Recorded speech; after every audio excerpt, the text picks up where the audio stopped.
Você já foi chamado de vergonha da sua própria família? Já sentiu que, por mais que tentasse, nunca seria suficiente? Eu ouvi isso da boca dos meus pais, num jantar cheio de gente. Mas eu juro, você vai querer ver até o fim, porque hoje, todos eles trabalham para mim. Dá o play nessa história, e se prepara, porque a maior vingança é viver melhor do que eles esperavam. Antes de continuar, se inscreve no canal e dá o like nesse vídeo para me ajudar a continuar trazendo histórias como essa para inspirar você a nunca desistir dos seus sonhos. Desde pequena, eu percebia que tinha algo em mim que não agradava.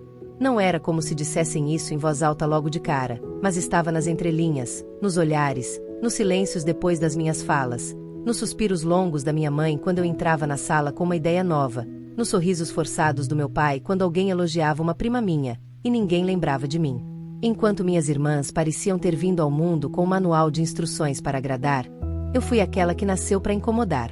Eu gostava de ler sozinha, sonhava com coisas que eles consideravam bobagens, fazia perguntas demais, tinha ideias demais. Cresci ouvindo que eu precisava ser mais como a Daniela, minha irmã mais velha, linda, advogada, prestes a herdar parte do escritório do nosso tio. Ou como a Rafaela, a caçula, que já estava estagiando com o pai desde os 17 anos, no negócio de família que sempre deixou claro: não é para você.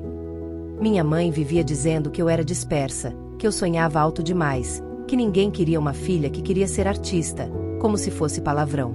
Uma vez, ouvi ela dizer para uma vizinha que eu era o investimento que não dava retorno. Aquilo ficou preso em mim como espinho, porque era isso que eu parecia, um gasto que não justificava o esforço. O pior é que eu tentava tanto. Trabalhei em loja, dei aula particular, vendi brigadeiro em porta de faculdade. Eu fazia de tudo para ter minha própria renda, para não depender do que meu pai dizia com tanto peso na voz.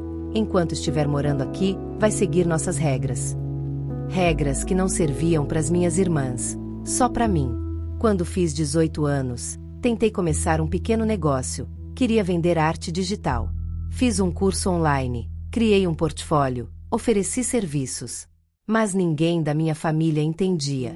Meu pai chegou a rir quando me viu desenhando na mesa da sala. Você acha que isso aí vai pagar conta? Você acha que alguém vai pagar milhões por rabisco, menina? Eu não disse nada, só engoli. Como sempre. A conta conjunta do banco, que eu dividi com a minha mãe durante um tempo para facilitar transferências, virou um campo de batalha. Um dia, ela invadiu minha privacidade. Olhou meus extratos bancários e viu que eu tinha conseguido um trabalho freelancer com uma pequena empresa de fora. Ela nem perguntou como eu tinha conseguido, nem parabenizou. Só disse, com frieza: isso aqui não é estabilidade. Isso aqui é ilusão. Você devia estar estudando para um concurso, não perdendo tempo com esses sonhos. Eu nem tentei argumentar. Naquele dia, percebi que não importava o quanto eu me esforçasse, eu seria sempre a nota fora do tom. A vergonha velada. A ovelha negra. E era assim que eu vivia. Com um silêncio carregado de gritos. Com um sorriso que escondia um cansaço profundo. Enquanto todos falavam de sucessão de bens, de herança do avô, de investimentos na empresa da família, eu contava moedas no final do mês, equilibrando boletos e sonhos, tentando fazer tudo caber no mesmo salário instável de freelancer. Mas dentro de mim, havia um vulcão calado. Algo que dizia: não desiste. Ainda não. Você vai virar esse jogo. E mesmo sendo invisível ali, eu observava tudo. Eu via os jogos de poder, os favoritismos, os negócios escusos que ninguém comentava. Via como a fachada da família perfeita escondia brigas por dinheiro, disputa por patrimônio, estratégia sobre quem ficaria com qual imóvel depois que meu avô morresse. E eu ali, como figurante na própria história. Foi durante uma noite qualquer, enquanto todos assistiam à novela e riam alto de algo que eu não entendia, que eu tomei a decisão. Eu ia vencer. Não para provar nada para eles, mas porque eu precisava. Pela minha sanidade, pela minha liberdade. Eu comecei a estudar sozinha marketing digital, peguei cursos gratuitos, li sobre negócios online, abri uma nova conta, agora só minha, num banco digital, e guardei tudo que conseguia numa poupança. Aos poucos, fui conseguindo clientes. Criei um perfil, onde postava meus trabalhos sem ninguém da família saber. Comecei a ganhar visibilidade, alguns lucros. Eu juntei cada centavo com disciplina de guerreira. Transformei cada não deles em um degrau. E quanto mais eles riam, mais eu crescia. Mas nada, absolutamente nada, doía mais do que o silêncio deles quando eu tentava compartilhar uma pequena vitória. Um cliente novo. Silêncio. Uma venda. Olhar de desprezo. Uma meta batida. Risos abafados. Eu me tornei, aos olhos deles, a filha que falhou. Mas, por dentro, eu já estava começando a vencer. Eles só ainda não sabiam.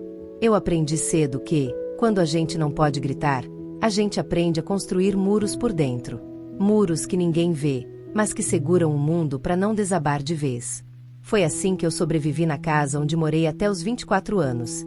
Em silêncio, segurando lágrimas no travesseiro, enterrando sonhos no fundo da gaveta e fingindo que estava tudo bem. Eu era boa nisso.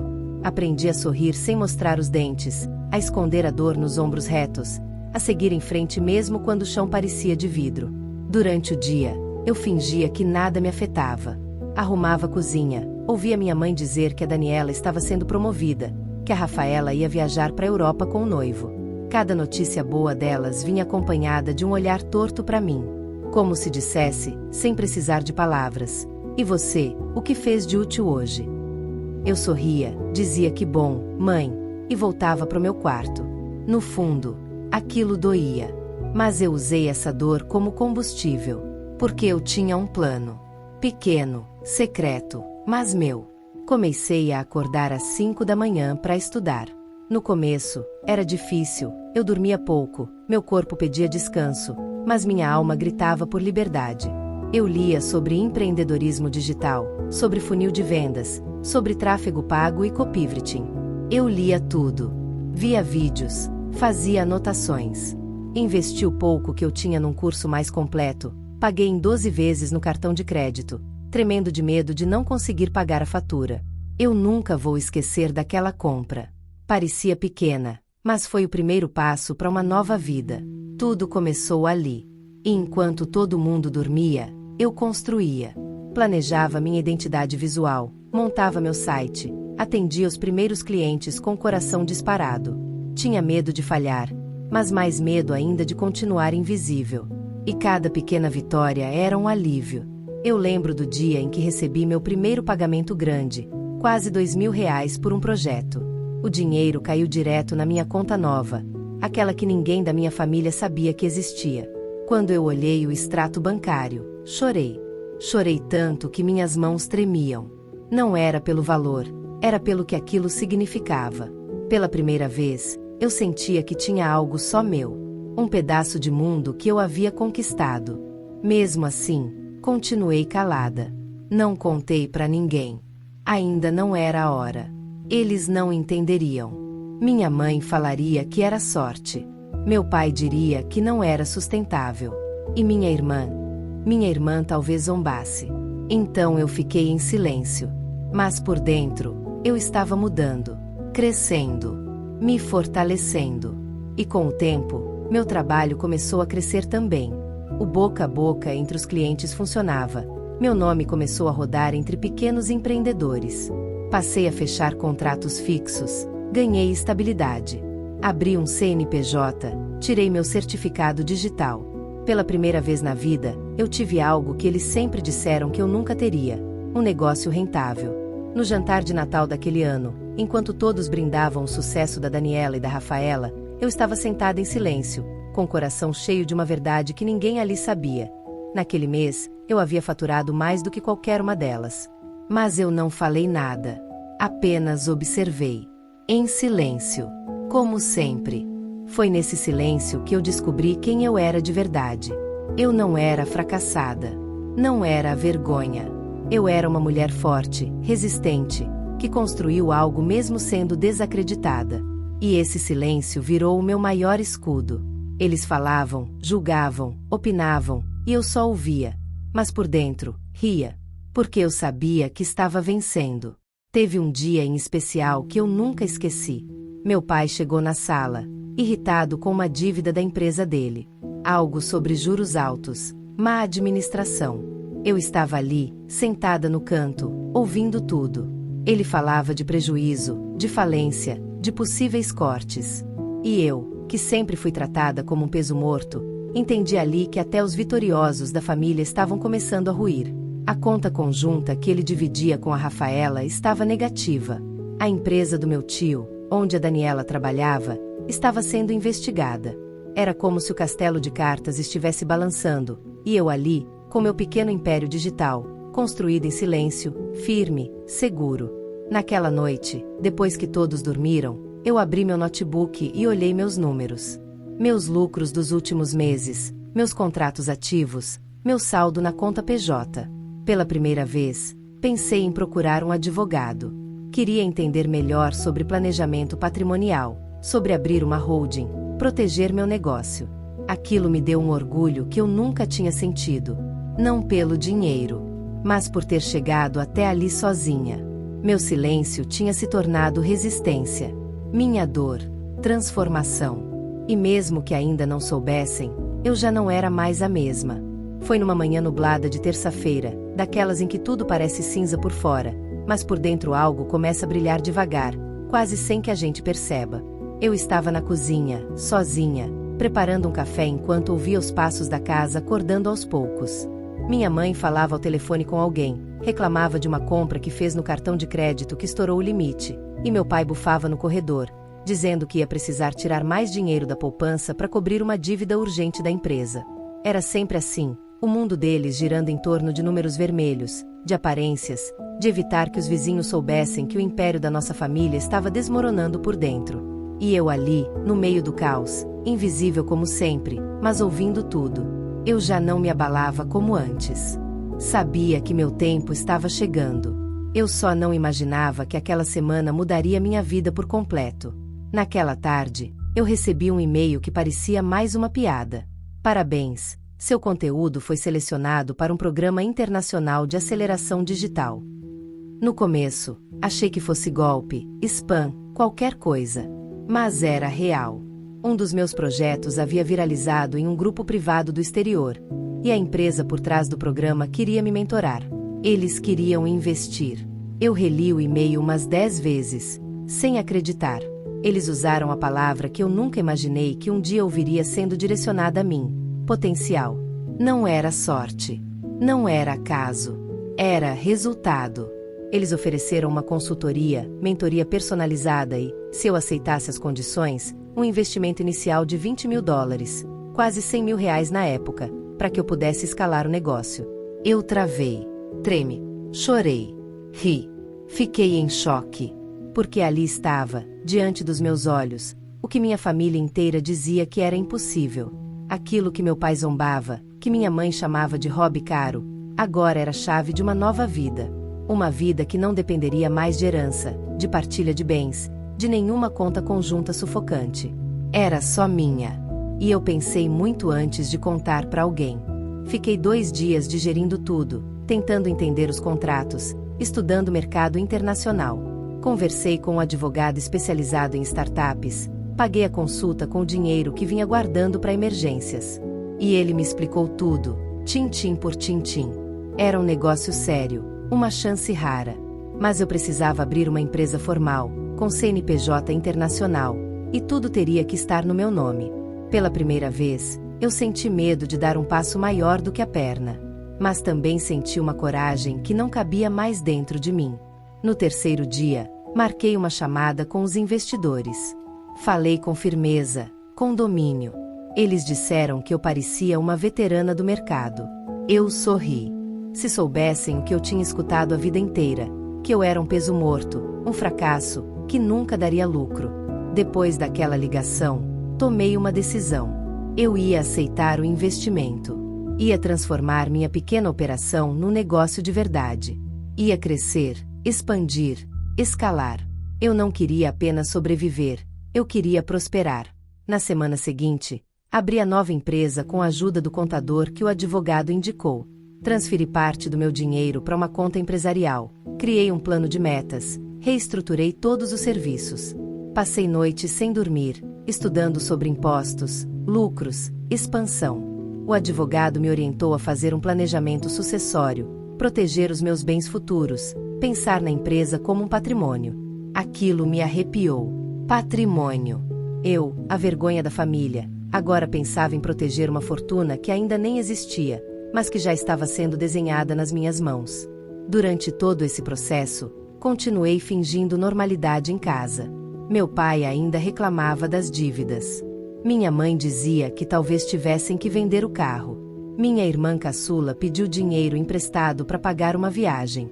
E eu ali, prestes a assinar meu primeiro contrato com uma agência europeia que me pagaria em euros por uma consultoria de imagem digital. E foi numa noite, enquanto todos estavam ocupados demais fingindo sucesso e varrendo os fracassos para debaixo do tapete, que eu me olhei no espelho e disse em voz alta: eu venci. Não era o fim ainda, não era o clímax, mas era um divisor de águas. O momento em que eu deixei de me ver pelos olhos deles, e passei a me enxergar por quem eu realmente era. Uma mulher que, mesmo desacreditada, construiu tudo com as próprias mãos. E ali, olhando meu reflexo, eu prometi: o dia vai chegar. O dia em que eles vão perceber o que fizeram. E quando esse dia chegar, eu não vou me esconder. Eu vou estar pronta. O mais irônico de tudo era isso. Eu tinha nas mãos uma oportunidade que poderia mudar minha vida para sempre. Estava a dias de fechar o maior contrato da minha carreira, e mesmo assim, não podia contar com ninguém. E não era só porque eu queria segredo, era porque eu sabia. Sabia que, se contasse, eles não iriam acreditar. Pior, iam rir, como sempre. Mas, mesmo sabendo disso, eu tentei. Naquela tarde, todos estavam reunidos na sala, algo raro. Meu pai assistia a um noticiário econômico, comentando sobre os juros subindo, sobre a crise afetando pequenas empresas. A Rafaela estava com o celular na mão, suspirando alto por causa de uma cobrança do cartão. A Daniela, como sempre, falava de trabalho, de reuniões, de como o escritório estava tentando sobreviver à queda no setor jurídico. E eu ali, com o coração na boca, sentindo que talvez fosse o momento. Eu queria contar uma coisa para vocês. Minha voz saiu mais baixa do que eu gostaria, mas forte bastante para silenciar a sala. Todos viraram o rosto, meio entediados, meio curiosos. Eu fui selecionada para um programa de aceleração internacional. Eles gostaram do meu trabalho, vão investir. Hesitei, buscando o olhar da minha mãe. Dinheiro real. Um investimento para que eu expanda o meu negócio. Negócio. Daniela riu, com aquele tom de deboche que ela usava desde sempre. Que negócio? Seus desenhinhos. Não são mais só desenhinhos, Dani. É uma empresa. Tenho CNPJ, contrato assinado, clientes internacionais. Eles vão investir $20 mil. A risada veio antes da resposta. Ah, para com isso, vai, ela disse, olhando para o meu pai como quem esperava que ele também caísse na gargalhada. Mas ele não riu. Apenas franziu a testa. $20 mil. De onde saiu isso? De um trabalho meu. Eles viram minha atuação em marketing, gestão de imagem. Fizeram proposta. Eu aceitei. Minha mãe se aproximou, cruzando os braços. E você acha mesmo que isso é confiável? Parece golpe. Já olhou o extrato bancário dessa empresa? Isso é dinheiro limpo? Ela falava como se estivesse me acusando de tráfico de órgãos. E aquilo doeu. Não só pela desconfiança, mas porque, no fundo, ela queria que fosse mentira. Queria que desse errado, para validar tudo o que ela sempre disse de mim. Eu consultei um advogado. Mãe, tô fazendo tudo certo. Tenho contrato, documentação, já estou formalizando os trâmites de exportação de serviços. O contador. Contador? Rafaela interrompeu. Desde quando você tem contador? Desde que virei empresária. E, eu sei que isso pode parecer grande demais, mas é verdade. Eu só queria que vocês soubessem. Que talvez pela primeira vez vocês se orgulhassem de mim. Silêncio. Não foi o tipo de silêncio que se espera depois de uma notícia assim. Foi o silêncio de quem não queria dar o braço a torcer. De quem preferia continuar vendo você como a vergonha da família, porque mudar a narrativa seria admitir que estiveram errados esse tempo todo. Olha, filha, meu pai começou, num tom meio arrastado. É bom que você esteja tentando alguma coisa. Mas não se ilude, tá? Esse mundo é cheio de promessas. Se eu fosse você, continuava estudando para concurso. Engoli seco. Eu não tô pedindo conselhos. Só queria dividir uma conquista. Conquista, minha mãe repetiu, como se fosse uma palavra estranha. A gente vai ver até onde isso vai. Naquela noite, chorei em silêncio, no escuro do meu quarto. Não era raiva. Era luto. Luto por uma família que nunca me enxergou, que nunca me abraçou de verdade. Mas ali, no fundo daquele buraco de dor, nasceu uma força que eu não sabia que existia. Eu não precisava mais da aprovação deles. Eu precisava era crescer tanto que o mundo me visse, mesmo que eles se recusassem a enxergar. Na semana seguinte, comecei a escalar a operação. Contratei uma assistente virtual. Fiz meu primeiro anúncio internacional. Aumentei meus preços. E pela primeira vez, fechei um mês com lucro líquido de mais de R$ 15.000. Tudo declarado. Tudo formal. Com impostos pagos, com contabilidade feita, com extrato bancário limpo. Eu, a vergonha da família, agora sustentava meu próprio negócio e ainda guardava parte dos lucros numa reserva de emergência. Passei a pagar um plano de previdência privada. Meu advogado começou a me orientar sobre sucessão empresarial. Você está criando patrimônio, precisa protegê-lo, ele disse. Eu quase ri. Patrimônio. Palavra que antes era dita só entre meu pai e minhas irmãs, agora fazia parte da minha realidade. Mas mesmo com tudo isso, continuei calada. A ferida do desprezo deles ainda sangrava, mesmo com todo o sucesso. Só que o mundo gira. E a vida, a vida tem uma forma muito poética de devolver o que a gente planta. Eles ainda não sabiam, mas em breve, tudo isso ia mudar. Eu estava me doando por inteiro. Trabalhando de domingo a domingo, dormindo pouco, investindo cada centavo com cuidado. Estudava sobre escalabilidade, reestruturava meus pacotes de serviço, assistia a aulas sobre precificação, gestão de equipe, reinvestimento de lucro. Era uma rotina solitária, cansativa, mas também minha. Eu sentia que cada esforço tinha um sentido. O dinheiro estava entrando, não em milhões ainda, mas o suficiente para eu finalmente pensar em sair daquela casa. Comecei a procurar apartamentos pequenos, revisei minha poupança, simulei financiamentos. Pela primeira vez, eu pensava em um lar só meu, onde ninguém me tratasse como um estorvo. Mas parecia que quanto mais eu crescia, mais eles torciam o nariz. Como se o meu sucesso silencioso fosse uma afronta. Talvez porque não veio do mesmo caminho deles. Não veio da herança do avô, do escritório da família, do sobrenome respeitado nos bancos e nos fóruns. Veio do zero, do escuro, da dor. Até que veio o dia do jantar. Era aniversário da minha avó, uma mulher doce que sempre foi a única a me olhar com ternura. Ela já estava frágil, mas fazia questão de reunir todos. A casa estava cheia.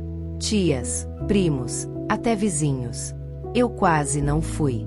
Algo dentro de mim dizia para evitar. Mas minha avó insistiu. E eu fui. Cheguei um pouco atrasada. A mesa já estava montada, todos sentados, rindo alto. Entrei pela porta lateral, como sempre fazia, e ouvi a voz do meu pai antes de ser vista. É triste, sabe? Ter uma filha que não deu em nada. Um peso. A gente investe, alimenta, dá teto, e no fim, a vergonha da família. A ovelha negra. Silêncio. Mas não o silêncio de reprovação. Era o silêncio da concordância. Como se ninguém ali se chocasse com aquelas palavras. Ela ainda tá nessa história de internet, desenhando coisa pra gente que nem conhece. E ainda tem a cara de pau de dizer que tem empresa. Empresa do quê, pelo amor de Deus? Isso é brincadeira, continuou ele, com aquela voz carregada de julgamento. E foi então que minha irmã, Daniela, completou com um riso leve. O mais engraçado é que ela acredita nisso. Juro que eu tenho vontade de rir quando ela começa a falar de negócio, como se fosse CEO de alguma coisa. Foi quando Rafaela me viu. Olha quem chegou. Silêncio outra vez. Mas agora um silêncio constrangedor. Meus olhos estavam fixos no meu pai. Ele congelou. Minha mãe tentou fingir que não era com ela. E Daniela sorriu. Um sorriso que cortava como faca. De satisfação. Como quem esperou que eu ouvisse. Eu não disse nada. Senti as pernas fraquejarem, mas continuei em pé. Segurei a bolsa com força. Minha avó, coitada, parecia confusa. Tentou puxar uma cadeira para mim, mas eu apenas balancei a cabeça. Desculpem o atraso, minha voz saiu baixa, mas firme. Espero que tenham uma boa noite. Virei as costas e fui embora. Chorei tanto naquele caminho de volta para casa que mal conseguia enxergar a rua. Eu nunca tinha me sentido tão humilhada, tão despida de valor. Aquela cena, aquelas palavras, ficaram gravadas como ferro em brasa. E o pior, foi ver o prazer da minha irmã ao me ver ferida. Como se fosse uma competição que ela precisava ganhar, mesmo que para isso tivesse que me esmagar. Naquela noite, não dormi. Mas também, não desisti. No dia seguinte, acordei antes do sol nascer. Preparei um café amargo, do jeito que eu gostava, e encarei o espelho com os olhos ainda inchados. Eu precisava transformar aquela dor em ação, em resultado, em números, em lucro. Peguei meus planejamentos, revisei os contratos, tracei uma nova estratégia de marketing. Lancei uma campanha ousada, fiz parcerias, usei tudo o que havia aprendido em anos de estudo solitário. Em 2 semanas, meu faturamento dobrou. Contratei um redator. Depois, uma designer júnior. Em 1 mês, precisei mudar de plataforma. Abri conta em outro banco para separar operações internacionais. O extrato bancário daquele mês me fez chorar novamente, mas dessa vez, de orgulho. Mais de R$25 mil de lucro líquido. Pela primeira vez, meu advogado me falou sobre o imposto de renda do ano seguinte, sobre investir parte da receita em aplicações conservadoras. Era surreal. Mas era real. E mesmo com tudo isso, ainda havia uma parte minha que queria compartilhar. Não por carência, mas por necessidade de justiça. De mostrar que eu não era o que diziam. Mandei uma mensagem no grupo da família. Obrigada por todos os aprendizados. Hoje fecho meu primeiro trimestre como empresária com lucro acima de R$70 mil. E a tendência é crescer.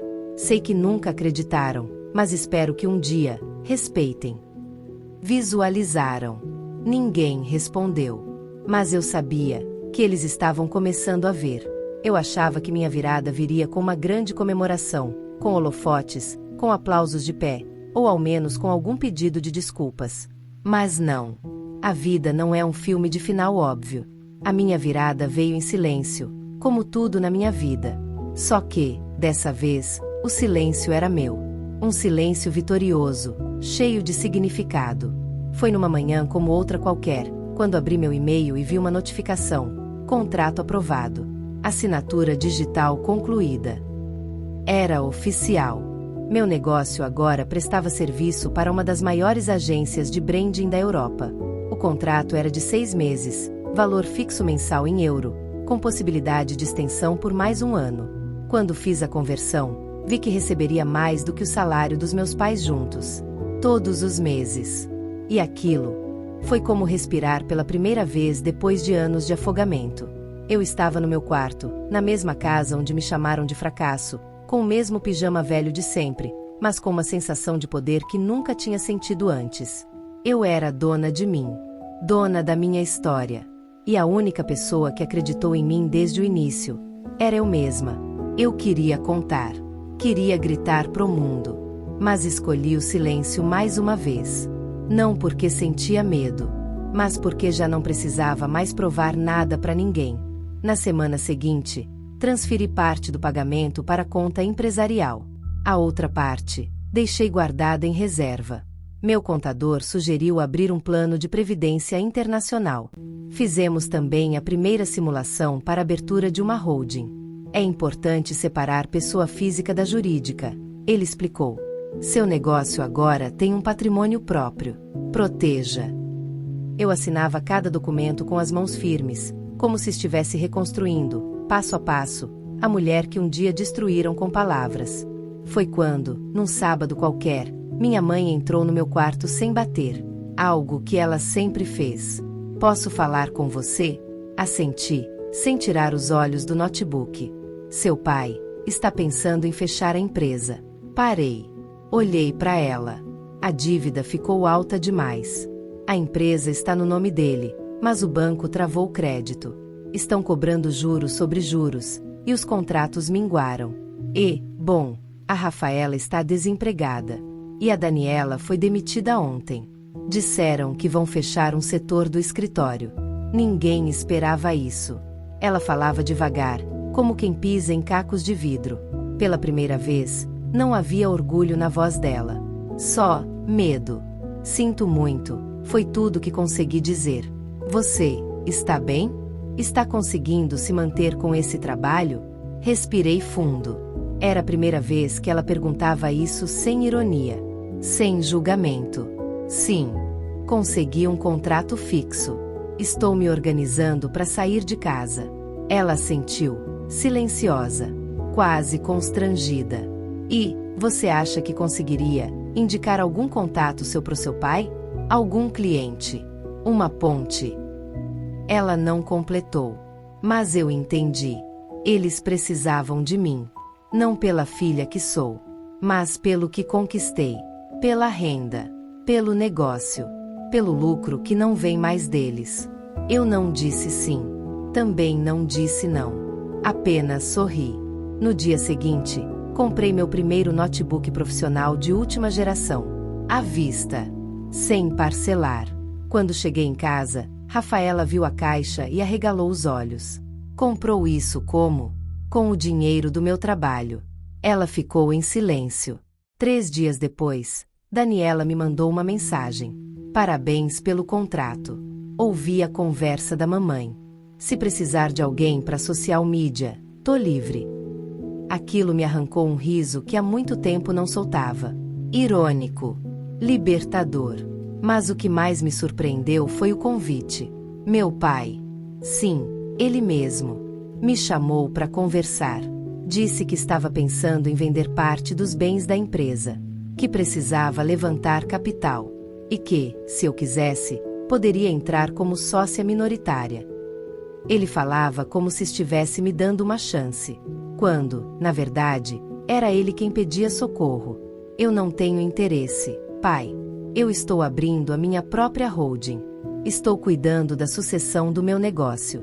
Meu dinheiro, minha empresa, meu futuro. Ele ficou em silêncio. A empresa estava no seu nome. Mas o esforço sempre foi meu. Ele desviou o olhar.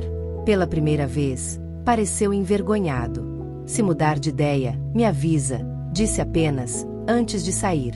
Naquela noite, fui até o meu quarto, me sentei diante do computador e comecei a escrever minha nova missão: empregar mulheres desacreditadas, rejeitadas, ignoradas. Mulheres que, como eu, ouviram que nunca seriam nada. Na semana seguinte, abri processo seletivo. Entre os currículos, um chamou minha atenção: Rafaela. Sim, ela. Pensei, por minutos. E então, aceitei entrevistá-la.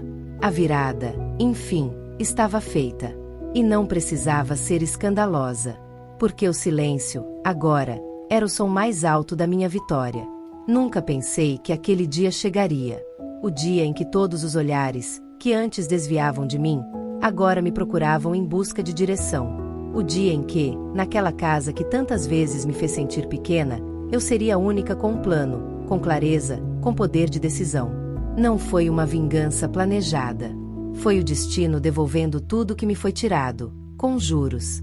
Rafaela chegou para a entrevista no horário, com o currículo impresso em papel comum, as mãos trêmulas e os olhos pedindo uma segunda chance que ela não soube me dar quando eu precisava. Estávamos frente a frente. Irmãs, mas também duas estranhas marcadas pelas diferenças que a vida criou. Eu queria agradecer pela oportunidade. Ela começou, olhando o chão. Eu sei que, talvez eu não mereça. Suspirei fundo. A verdade é que, por um instante, minha dor antiga gritou dentro de mim. Mas o que eu tinha construído era maior do que qualquer mágoa. Rafa, eu não estou aqui para julgar. Mas meu negócio não é caridade. Se eu te contratar, é porque você pode contribuir. Se não for capaz, não vai ficar.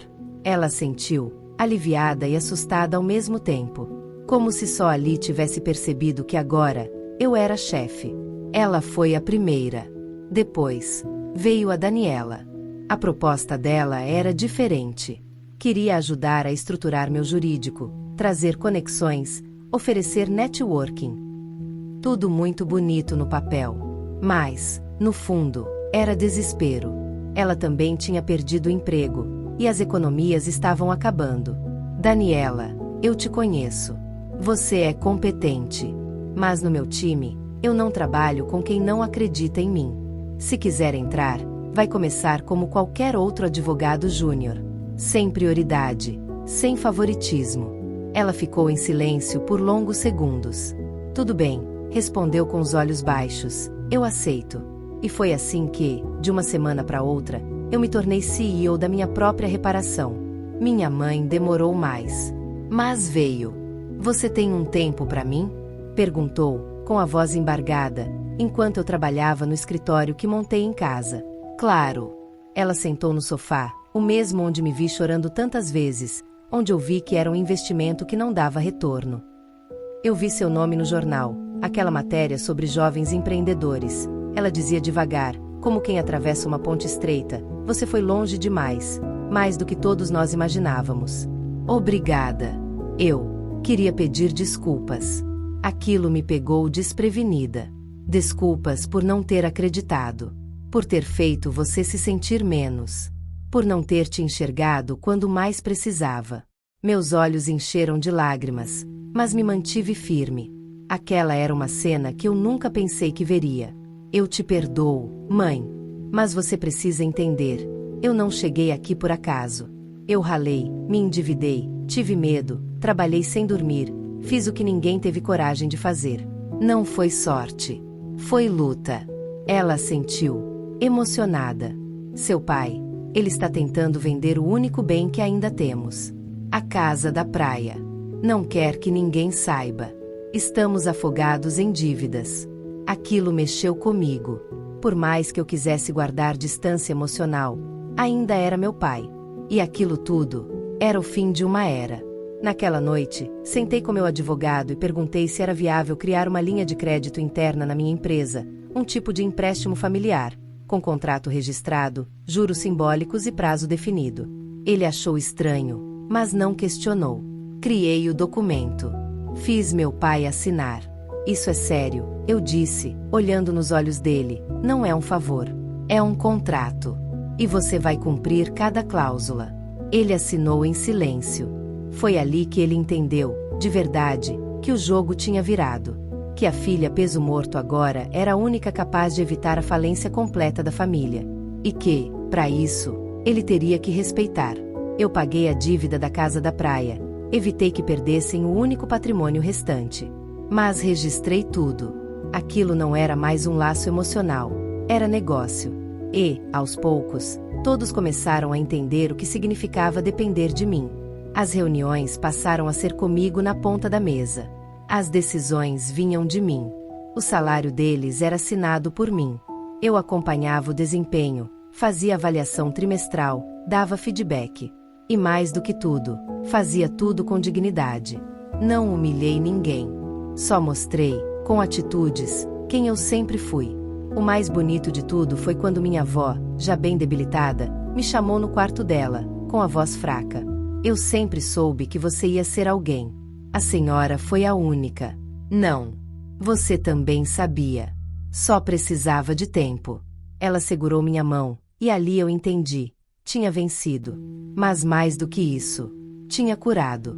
Eu nunca pensei que um dia ouviria minha irmã me chamar de chefe. Nem que veria minha mãe me servir café no escritório, dizendo com orgulho que a sala da diretora tem que estar sempre limpa. Muito menos que meu pai, o mesmo que disse em voz alta que eu era vergonha da família, me olharia nos olhos com respeito. E, quem sabe, até com um toque de admiração. Mas hoje, essa é a minha realidade. Não porque eu desejei vingança, mas porque eu escolhi crescer, mesmo quando tudo me empurrava para desistir. A empresa que começou no silêncio do meu quarto virou referência nacional. Nossa equipe tem mais de 20 colaboradores fixos, dezenas de freelancers em rodízio, parcerias no exterior, presença em 13 idiomas. Temos consultores jurídicos, especialistas em expansão e uma equipe de marketing que, ironicamente, tem a Daniela como coordenadora. Sim, minha irmã. Ela aprendeu a ser liderada. E mais, Ela aprendeu a admirar quem um dia subestimou. Rafaela cresceu também. Entrou tímida, como assistente de atendimento, e hoje lidera a equipe de suporte. Ela ainda evita falar sobre o passado, mas seus olhos dizem tudo. Eu entendi. E me arrependo. Minha mãe virou quase uma gerente informal. Sempre alerta, querendo ajudar. Ela ainda se emociona quando vê meu nome estampado em eventos, revistas, lives. Eu não sabia que você era tão capaz, disse outro dia, com os olhos marejados. Eu sempre fui, mãe. Só precisava que alguém visse. Eu sei. E me dói saber que eu não vi antes. Perdoei. Não só ela, mas a mim mesma. Por ter acreditado que eu era menos. Por ter me diminuído, me calado, me escondido. Meu pai, esse foi o que mais me surpreendeu. Passou meses calado, observando. Até o dia em que entrou no meu escritório com um envelope nas mãos. Aqui estão os extratos da dívida que você pagou. Fiz o primeiro depósito hoje. Parcelado, como combinado. Juros incluídos. Assenti, sem sorrir. Obrigado por não ter virado as costas, ele disse, com dificuldade. Obrigada por me dar a chance de mostrar quem eu sou. Ainda que tarde demais. Ele saiu, cabisbaixo. Mas naquele momento, entendi. O respeito dele foi conquistado, não dado. E isso vale mais do que qualquer testamento. Hoje, moro num loft pequeno, aconchegante, só meu. Sem vozes me diminuindo, sem olhares me julgando. Tenho um carro financiado, sim. Ainda pago parcelas. Mas cada centavo foi escolhido, planejado, controlado. Eu conheço meus números como conheço minhas cicatrizes. Sei onde doem, mas também sei que me fizeram mais forte. Tenho um patrimônio modesto, mas sólido. A empresa tem um fundo de emergência, uma reserva de expansão, aplicações em renda fixa e variável. O contador diz que, em 2 anos, posso pensar numa franquia. O advogado já está preparando a papelada para a proteção sucessória. Porque agora eu penso no futuro. Num futuro que ninguém vai tirar de mim. E sabe o que é mais bonito? O que mais me emociona?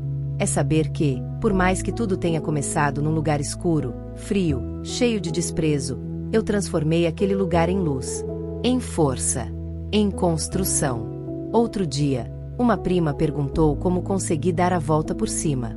Ela me olhou com genuína curiosidade. Foi com raiva? Foi para provar algo? Sorri. Foi por mim. Só por mim. E é isso. No fim, o que me salvou não foi o sucesso, nem o dinheiro, nem o status. Foi a certeza de que, mesmo sozinha, mesmo desacreditada, eu não desisti. Hoje, todos trabalham para mim. Mas não é isso que importa. O que importa é que eu finalmente trabalho para mim também. E isso não tem preço.